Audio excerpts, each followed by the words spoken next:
एक माँ की कहानी। बुढ़ापे की मजबूरी में आश्रम नहीं जाना चाहती। मेरे पति के देहांत के बाद मैं अपने एक लौते बेटे के यहाँ रहती थी।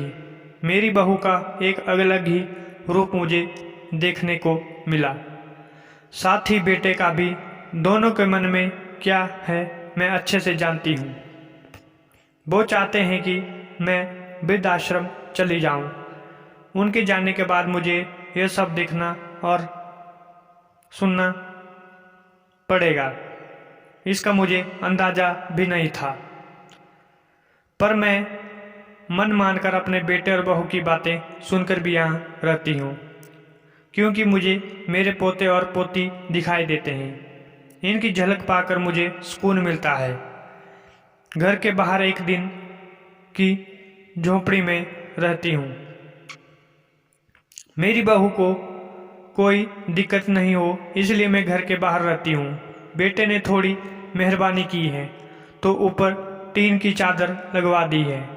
समय समय पर थोड़ा राशन दे देता है तो मैं अपना बनाकर खा लेती हूँ।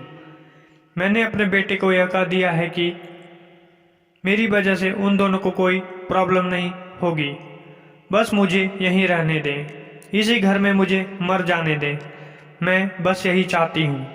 मैं अपने आप को खुश किस्मत समझती हूँ कि मेरे बेटे और बहू कम से कम मेरे लिए इतना तो कर रहे हैं।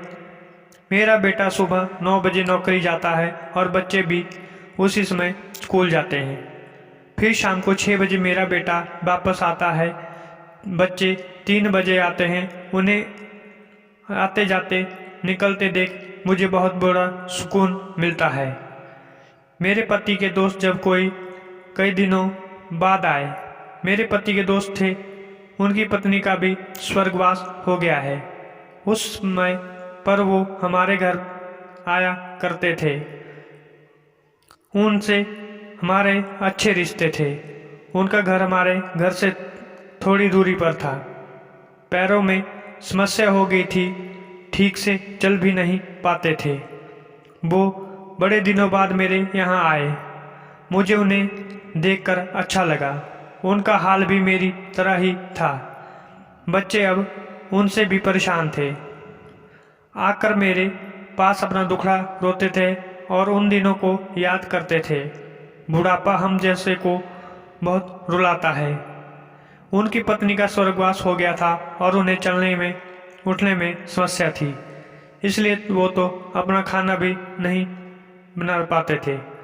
मेरे पास आए तो मैं समझ गई कि यह इतनी मुसीबत में चलकर पुराने दोस्तों के यहाँ चाय और खाने की चाह में ही जाते होंगे। उनकी भी अपनी मजबूरी थी। वो आए तो मैंने उनके लिए खाना बनाया और उन्हें खिलाया। मना कर रहे थे नहीं खाना, लेकिन मुझे पता था कि उनको भूख लगी है। बहू ने खाना नहीं दिया। मेरी बहू ने मुझे और उन्हें खाना खाते देख लिया। वो कुछ भी ना बोली। ऐसे ही वो यहाँ 2-3 बार आए। जब भी वो आते मैं उन्हें खाना खिलाती। फिर उनके जाने के बाद जब मेरा बेटा आया तो बहू कहती है कि तुम्हारी माँ कितनी बेशर्म है, पता नहीं किस किस को आजकल बुलाकर खाना खिलाती रहती है। बड़ी मुश्किल से कमाया जाता है और यह लुटाने में लगी रहती है। इनका राशन बंद कर दो, कुछ दिन भूखी रहेगी तो अकल ठिकाने आ जाएगी।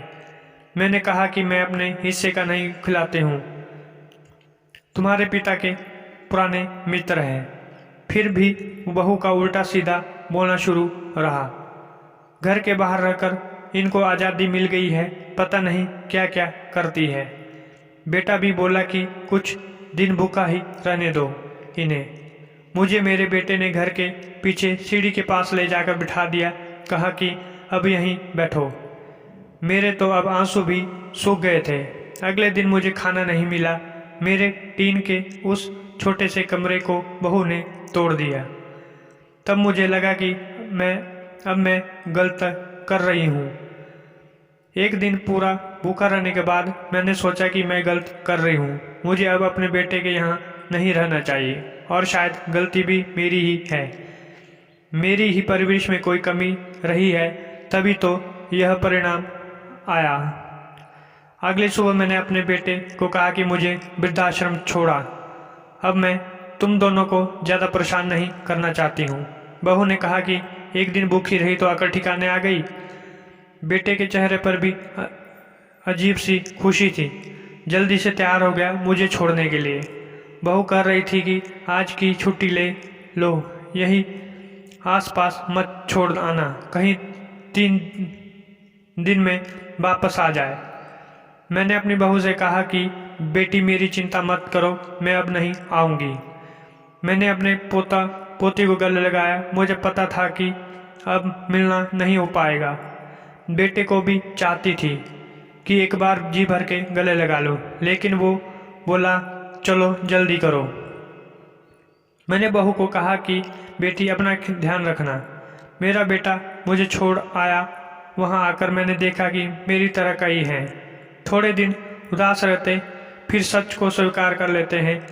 मैं अब यहाँ खुश हूँ, कुछ काम भी करती हूँ। मैं चाहती हूँ कि ऐसा किसी के साथ ना हो, लेकिन ऐसा कब किसके साथ हो जाए कोई पता नहीं सकता। लेकिन माँ बाप को ऐसे समय के लिए तैयार रहना चाहिए। बस बच्चों को पाल कर बड़ा करने दो, उनसे कुछ उम्मीद मत रखो। आपको हमारी यह कहानी कैसी लगी कमेंट में ज़रूर बताएं और लाइक और सब्सक्राइब करना न भूलें। धन्यवाद।